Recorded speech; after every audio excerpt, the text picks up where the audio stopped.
അപ്പോൾ ഇതിൽ നമ്മൾ ആദ്യം നോക്കുകയാണെങ്കിൽ പ്രിൻറ്റിംഗ് പ്രസ് ആയാലും പിന്നെ മാനുഫാക്ചറിങ് യൂണിറ്റ് ആയാലും കാർ ഡീലർഷിപ്പ് ആയാലും ഇതെല്ലാം ചെയ്തതിന് ശേഷം എങ്ങനെയാണ് സാർ ഒരു ഇൻഷുറൻസ് മേഖലയിലേക്ക് എത്തിയത്? എനിക്ക് ശരിക്കും പറഞ്ഞു കഴിഞ്ഞാൽ ഇതൊക്കെ നടന്നുകൊണ്ടിരിക്കുമ്പോൾ എൻ്റെ ബ്രദറിന് ഒരു ബിസിനസ് തുടങ്ങണമെന്നൊരാഗ്രഹത്താൽ പുള്ളി ഷാർജയിൽ ഒരു കളർ ലാബ് തുടങ്ങാൻ ആളുടെ ഒരു ഫ്രണ്ട് കൂടി പാർട്ണർഷിപ്പിൽ അവിടെ തുടങ്ങി. അപ്പോൾ നമ്മൾ കുറേ ഇൻവെസ്റ്റ്മെൻറ്റുകൾ വേണ്ടി വന്നു. അങ്ങനെ വന്നപ്പം അത് പിന്നീട് അത് നാട്ടിലേക്ക് മെഷീൻ കൊണ്ടുവരാനും കസ്റ്റംസിൽ നിന്ന് ഇതെടുക്കാനും ഒരുപാട് എക്സ്പെൻസുകൾ വന്നപ്പം ബാങ്ക് ലോൺ ഇതുകളൊക്കെ എടുത്ത് വലിയൊരു ബാധ്യത നമ്മുടെ ഫാമിലിക്ക് വന്നു. അങ്ങനെ വന്നപ്പം നമ്മൾ എന്താ പറയുക, നമ്മുടെ ബിസിനസ്സിൽ പ്രോഫിറ്റൊക്കെ ഇങ്ങനത്തെ പലിശകളായിട്ട് പോകുന്ന കാരണം കൊണ്ട് നമുക്ക് ഡെവലപ്പ് ചെയ്യാൻ പറ്റാത്തൊരവസ്ഥയിലേക്ക് വന്നു. അങ്ങനെയാണ് പിന്നെ നമ്മളൊരു 2005 എനിക്ക് ഇപ്പം എൻ്റെ പ്രിൻറ്റിങ് ഫീൽഡൊക്കെ ഉപേക്ഷിക്കേണ്ട ഒരു സിറ്റുവേഷൻ വന്നു. പിന്നീട് ഞാൻ ഒരു കൊല്ലം പുറത്ത് കുവൈറ്റിൽ ഒരു പ്രിൻറ്റിങ് ഇൻചാർജായിട്ട് ഒരു പ്രസ്സിൽ വർക്ക് ചെയ്തിരുന്നു. നാട്ടിലല്ലേ എന്തെങ്കിലും ഒരു ഫ്ലോപ്പ് കഴിഞ്ഞിട്ട് പിന്നെ എല്ലാവരും പോകുന്ന പ്രവാസ ലോകത്തേക്കാണല്ലോ. അപ്പോൾ സാറും അത് എക്സ്പീരിയൻസ് ചെയ്തിട്ടുണ്ടായിരുന്നു? അത് നമുക്ക് ഈ പ്രിന്റിംഗ് ഫീൽഡായതുകൊണ്ട് എനിക്ക് ഇൻട്രസ്റ്റ് ആയിരുന്നു. അങ്ങനെ പറഞ്ഞപ്പോൾ ഞാൻ പോയി. അപ്പോൾ പക്ഷേ അവിടെ ഒന്നും നമുക്ക് ഒരു എന്താ പറയുക, നമ്മുടെ ആ എഫർട്ടിനുള്ള ഒരു റിട്ടേൺസ് കിട്ടില്ല എന്ന് ബോധ്യപ്പെട്ടുകൊണ്ട് തിരിച്ചു പോന്നു.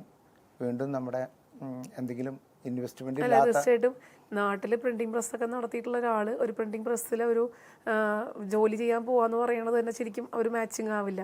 അപ്പോൾ തീർച്ചയായിട്ടും സാറിനെ പോലെ പാഷനായിട്ട് എടുത്ത ആൾക്ക് ഒരിക്കലും പറ്റില്ല. ഒരിക്കലും എനിക്കത് നമ്മുടെ ഐഡിയാസ് ഒന്നും അവിടെ ഇംപ്ലിമെന്റ് ചെയ്യാൻ പറ്റില്ല. അവർ പറയുന്ന കാര്യങ്ങൾ മാത്രം ചെയ്യാം. അത് എനിക്ക് ഒരു ഭയങ്കരമായിട്ട് മാനസികമായിട്ട് ബുദ്ധിമുട്ടുണ്ടാക്കി. ഞാൻ പിന്നെ ഒരു കൊല്ലം കഷ്ടിച്ച് നിന്ന് തിരിച്ചു പോന്നു. തിരിച്ചു പോന്നിട്ടാണ് എന്തെങ്കിലും ഇൻവെസ്റ്റ്മെന്റ്, കയ്യിൽ പൈസ ഇല്ല. അവിടെയാണ് no investment and risk free എന്നുള്ള ഒരു പോയിന്റിലേക്ക് കുറച്ച് ആദ്യം തന്നെ നമ്മുടെ സുഹൃത്തുക്കളുടെ ഞാൻ ഒരു ബോഷിന്റെ ഒരു ഹൈ പ്രഷർ വാഷർ എന്ന് പറഞ്ഞൊരു കൺസെപ്റ്റ് എൻ്റെ ഒരു ഫ്രണ്ടാണ് അതിന്റെ ഡീലർഷിപ്പ് ഉണ്ടായിരുന്നത്. ആ സാധനത്തിന് നന്നായിട്ട് ഞാൻ പ്രൊമോട്ട് ചെയ്തിരുന്നു, കുറെ സെയിൽ ചെയ്തിരുന്നു. അപ്പോൾ ഒരു പ്രൊഡക്റ്റ് വരും, ഞാൻ സെല് ചെയ്യും. അപ്പോൾ ചെറിയ മാർജിൻസ് ഒക്കെ നമുക്ക് കിട്ടും. അന്ന് ഈ സാധനം ഇവിടെ ഇറങ്ങിയിട്ടില്ല. നമ്മളാണ് അതിന്റെ കുറെ പ്രൊമോഷൻസ് ഒക്കെ കുറെ നമ്മൾ ചെയ്തത്. പക്ഷെ അത് ഇതുകൊണ്ടൊന്നും നമ്മുടെ കാര്യങ്ങൾ മുന്നോട്ട് പോവില്ല എന്ന് മനസ്സിലായി. 3 കുട്ടികളുണ്ട്, ഒരു ചെലവിടം വിദ്യാഭ്യാസമൊക്കെ നടക്കണം.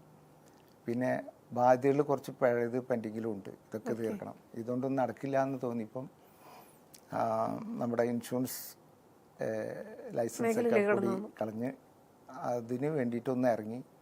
ഞങ്ങളുടെ കുറച്ച് ഒരു കൊല്ലം നമ്മൾ അന്നൊക്കെ ഒരു എന്താ പറയുക നിസ്സാര പ്രീമിയമൊക്കെ ചെയ്തിരുന്നുള്ളൂ ആ കാലം.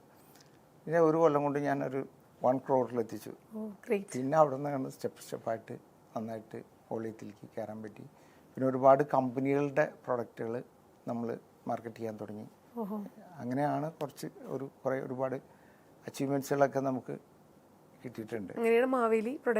പിന്നീട് ഇത് എല്ലാതും ഇതിൻ്റെ ഒരു കീഴിൽ കൊണ്ടുവരണം, അല്ലെങ്കിൽ ഒരു കൺസൾട്ടൻറ്റ് എന്ന നിലയ്ക്ക് ഒരു സ്ഥാപനമായിട്ട് തുടങ്ങണം എന്ന് ഒരാഗ്രഹം വന്നപ്പോഴാണ് അത് പ്രൈവറ്റ് ലിമിറ്റഡ് കമ്പനിയായിട്ട് ഫോം ചെയ്തത്. പലരും ചെയ്യാത്തൊരു കാര്യമാണ് ലൈഫ് ഇൻഷുറൻസ് എടുക്കാതിരിക്കുക എന്നുള്ളത്.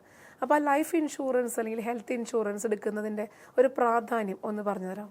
ലൈഫ് ഇൻഷുറൻസ് എന്ന് പറയുമ്പോൾ നമുക്ക് ലൈഫ് ഇൻഷുർ ചെയ്യുക എന്നുള്ളതാണ്.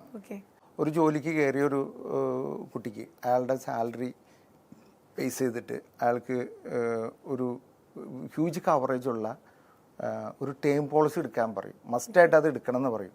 കാരണം ആ കുട്ടീനെയൊക്കെ സംബന്ധിച്ച് അവരുടെ ഡിപ്പെൻഡൻസിന് ഇദ്ദേഹത്തിന് എന്തെങ്കിലും സംഭവിച്ചു കഴിഞ്ഞാൽ ഒരു ഹ്യൂജ് എമൗണ്ട് കിട്ടണം.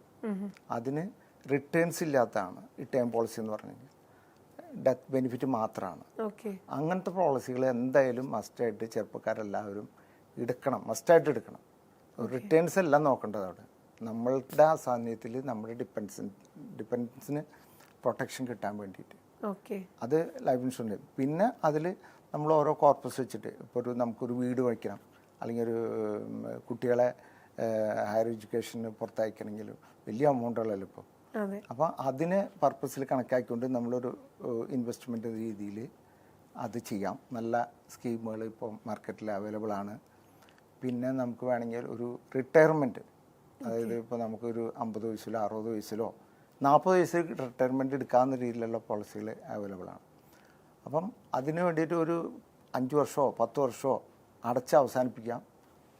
ആ ഏജിലാകുമ്പോൾ റിട്ടയർമെൻറ്റ് നമുക്ക് പൈസയിൽ കിട്ടുന്ന രീതിയിൽ ചെയ്യാവുന്ന നല്ല പ്രൊഡക്റ്റുകളുണ്ട്. തീർച്ചയായിട്ടും സാറിൻ്റെ അഭിപ്രായത്തിൽ ലൈഫ് ഇൻഷുറൻസ് ഏതൊരു ചെറുപ്പക്കാരനായാലും നമ്മൾ എടുത്തിരിക്കേണ്ട ഒരു എടുക്കണം. വെച്ചാൽ നമുക്ക് എന്തെങ്കിലും സംഭവിച്ചു കഴിഞ്ഞാൽ നമുക്ക് ഡിപ്പെൻഡൻസിന് ആ ഒരു ബെനിഫിറ്റിനും.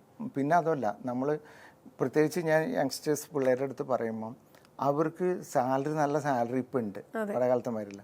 ഈ സാലറിയിൽ നല്ലൊരു ബാങ്കും അവർ ആർഭാടങ്ങളും എൻജോയ് ചെയ്ത് പോവാണ്.